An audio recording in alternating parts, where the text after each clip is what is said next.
Hey there. Today we're going to paint the bumper on this 2016 Metris. It's the rear bumper that we're going to do today. And I don't know if you can see, but it's grayed out. It's kind of with the age. And it's not that old, it's 4 years old, but it's what used to be black is now looking pretty gray. So what I'm going to do is use some paint and jazz it up. I'm going to start taping it off, and we'll see how this compares to the finished product. We'll use the paint. Here's the paint I'm going to use. It's the trim and bumper paint from Rust-Oleum. It's not a flat black, it's more of a satin, and that's what I want to go for, because this is not an off-road vehicle, so I'm not looking for that flat look. I want to make it a little more nicer with a little bit more shine, and actually I also want it to wash easier.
The reflector.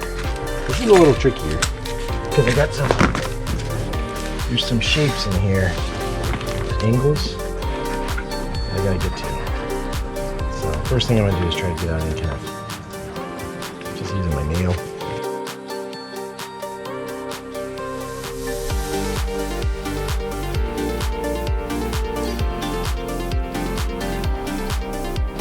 Alright, you can see this little bowl wrap.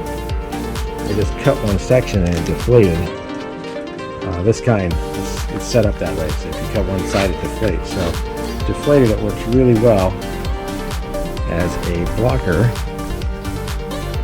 And now what I'm going to do is start painting this bumper.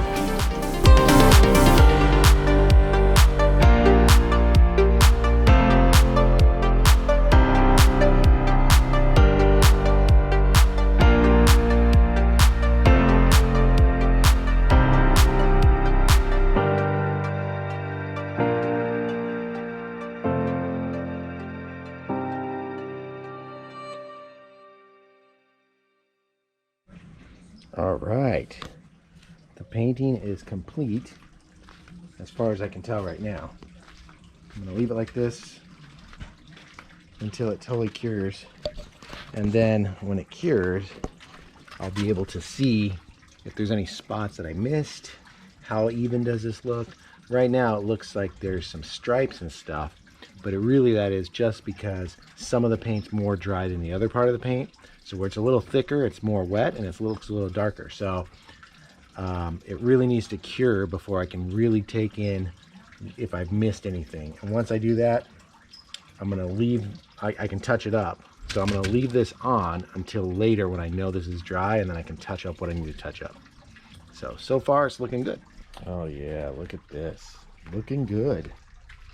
I'm really liking the way it came out this time. It's looking pretty solid.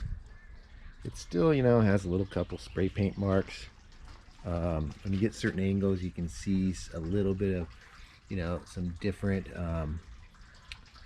spray pattern. It's pretty hard to avoid with spray paint, those kind of marks.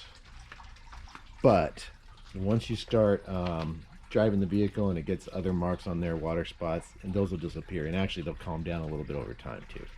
So I'm really happy with this. This is looking good. I'm gonna start peeling it off and see how we ended up. Take off all this wrapping.